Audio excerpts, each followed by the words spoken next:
The wind woke him before the sun did, dry and bitter, scraping down the chimney like claws on old bone.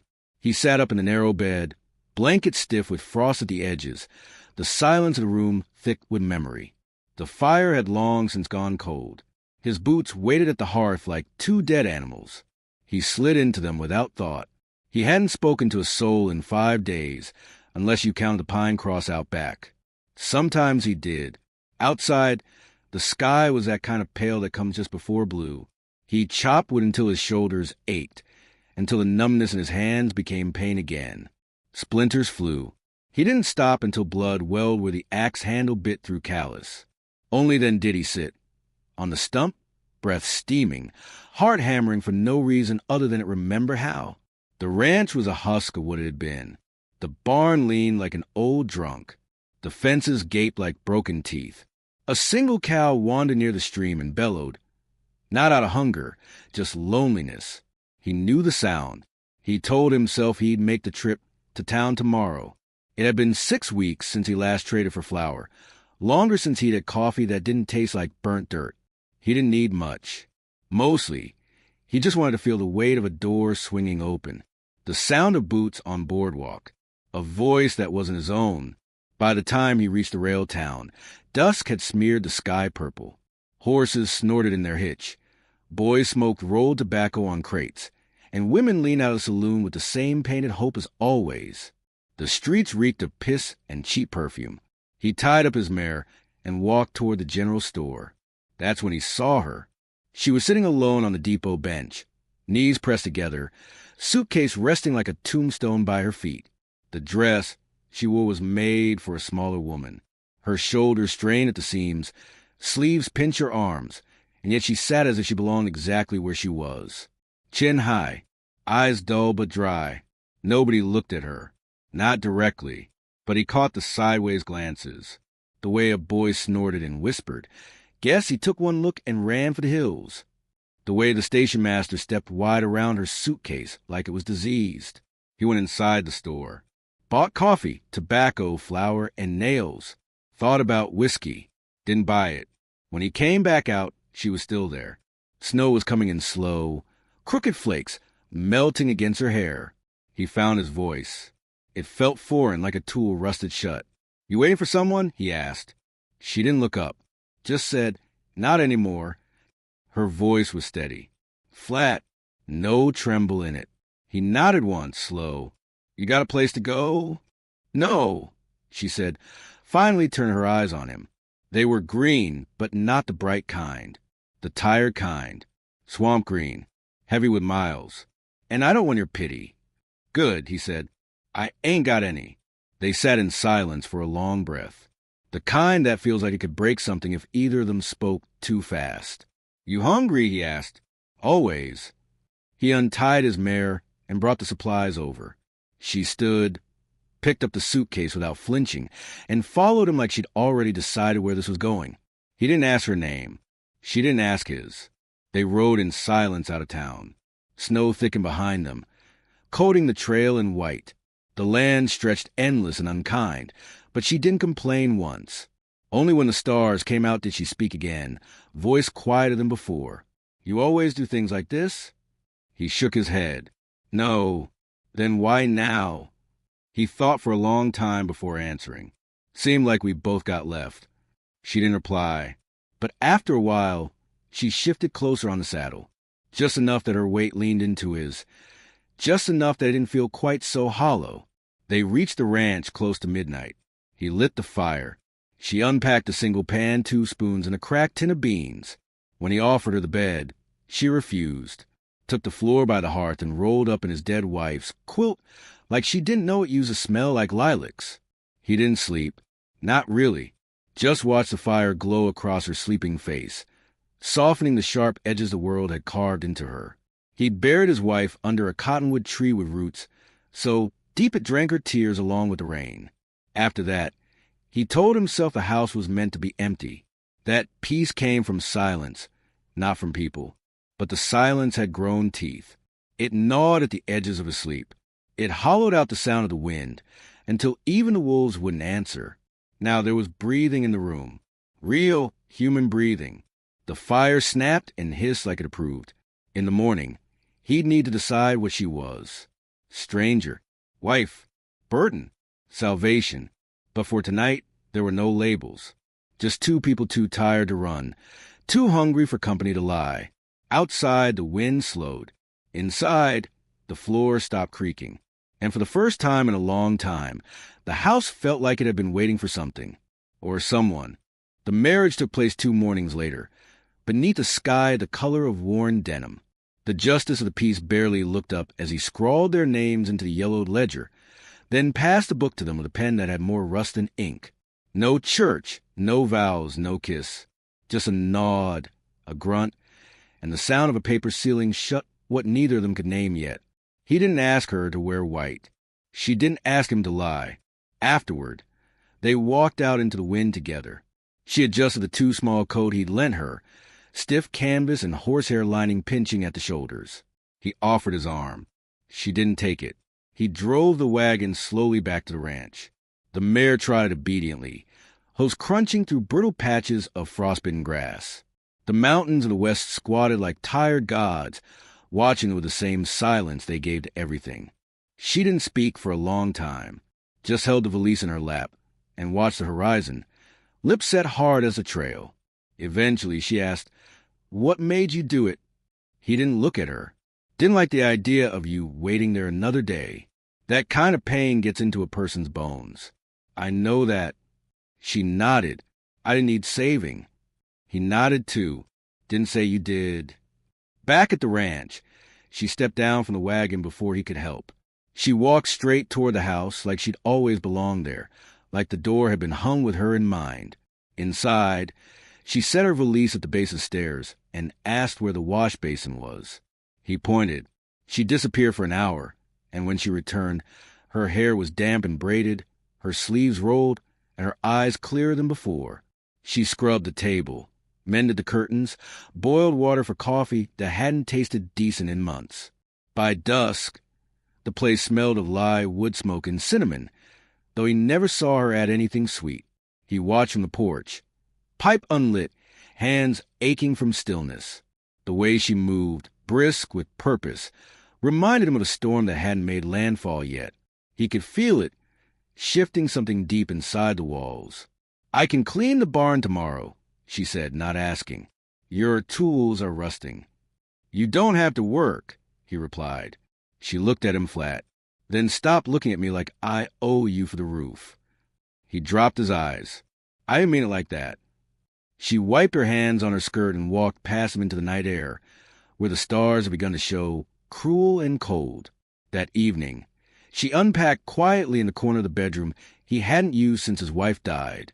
He hadn't planned for her to sleep there, hadn't planned anything really, but she did it like it was settled. She placed a child's boot on the windowsill, a comb with teeth missing on the nightstand, a dog-eared book of Psalms, pages torn and stained. He didn't ask who the boot had belonged to. She didn't offer. They shared supper in silence, boiled beans, dry cornbread, and coffee dark enough to swallow a manhole. She ate with slow, methodical bites. He found himself matching her pace without meaning to.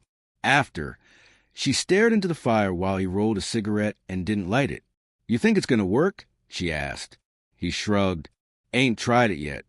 She gave him a dry smile. "Some men say I'm too much woman for peace." "I've been living with ghosts," he said.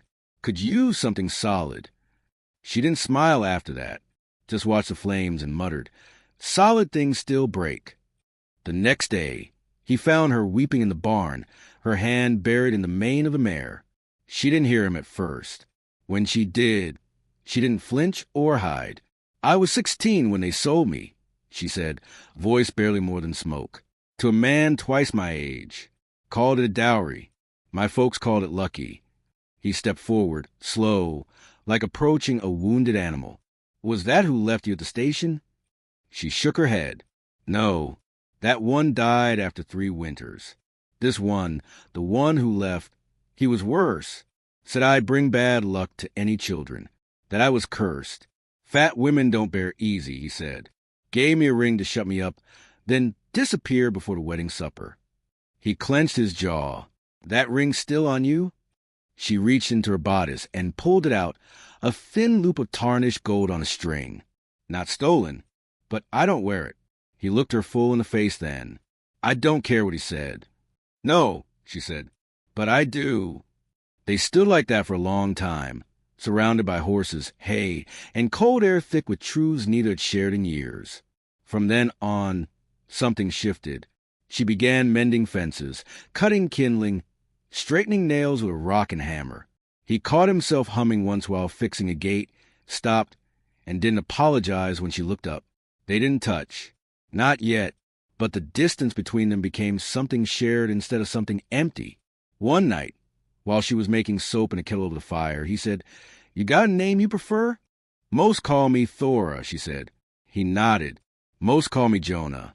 Thora stirred the pot. Then I guess we're most. When he dreamed that night, he didn't dream of the cottonwood tree or the cold bed beside it.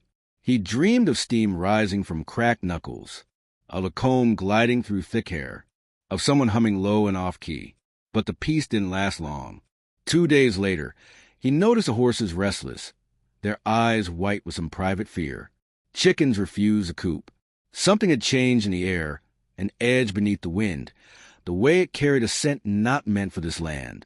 That night, a coyote howled from too close, then went silent all at once. He rose from bed, found Thora already awake at the window, shoulders tense. She didn't look at him when she spoke. Someone's coming. And she was right.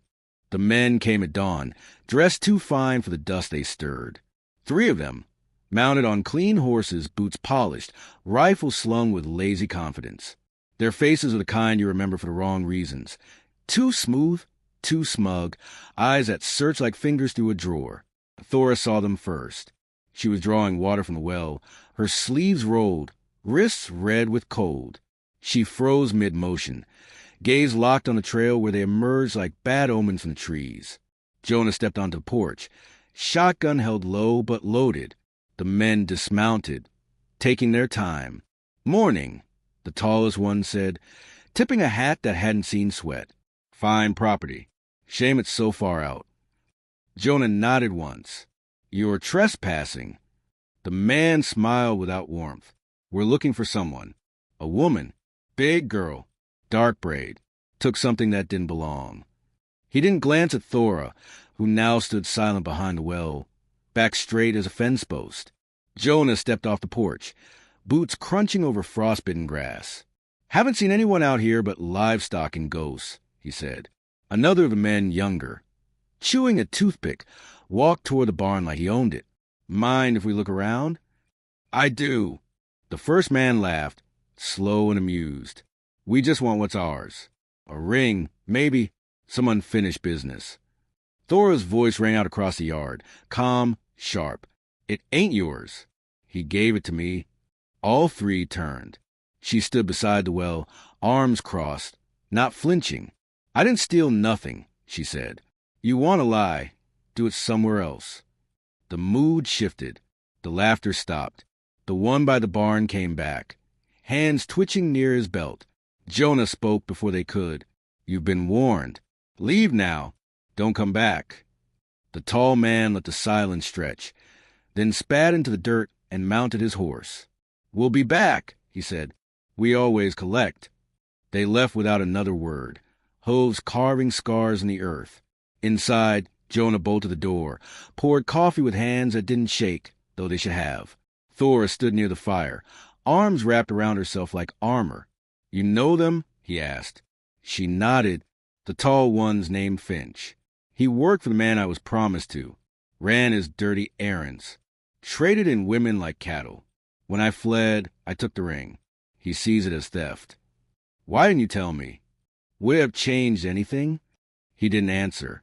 She didn't press. That night, neither slept. Jonah cleaned his rifle 3 times, each pass slower than the last. Thora sharpened a long kitchen knife with strokes like breathing, steady, silent, resolved. The next morning, they boarded windows and reinforced the barn door. The house had always felt too large for one man. Now it felt barely enough for 2 hearts that refused to break again. She caught him watching her as she poured boiling water into a basin. "Don't Pity me, she said. I don't, he replied. You're scared.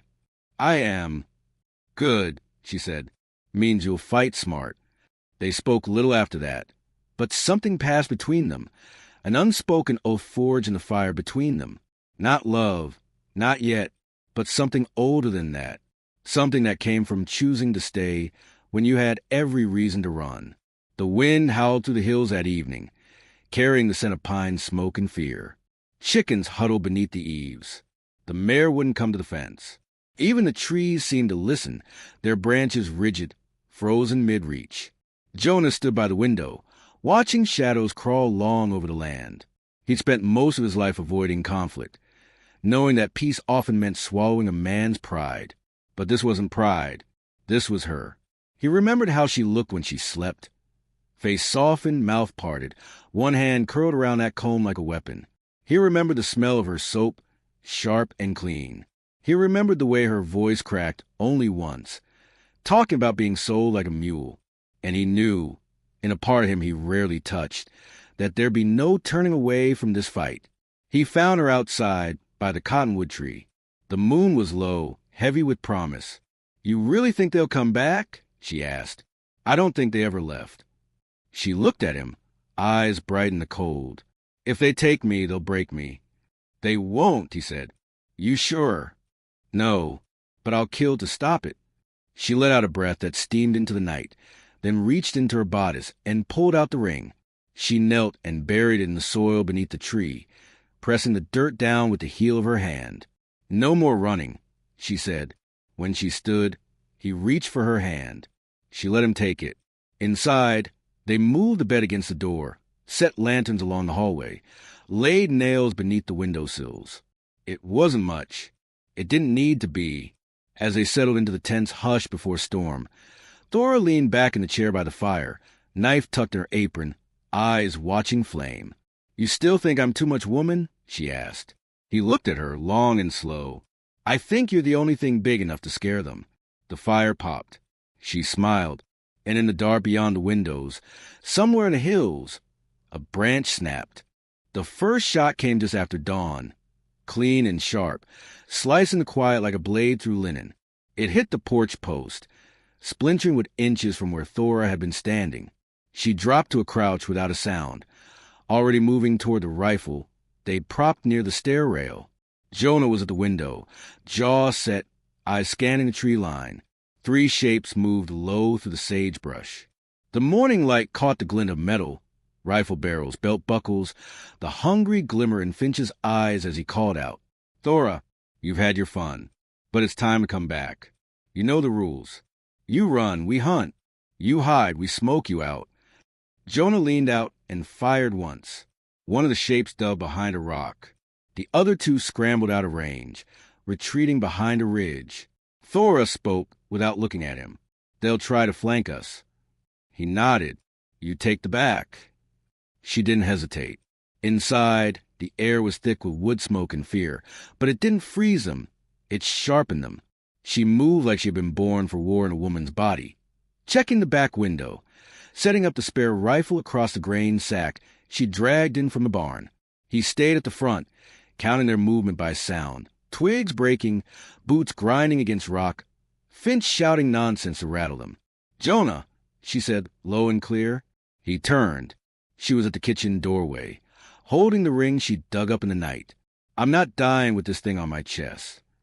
He stared at her, blood buzzing in his ears. Then don't, he said. She tossed it into the fire. Minutes passed. Tension wound tighter with every creak of wood, every shift of wind. Then came the crash.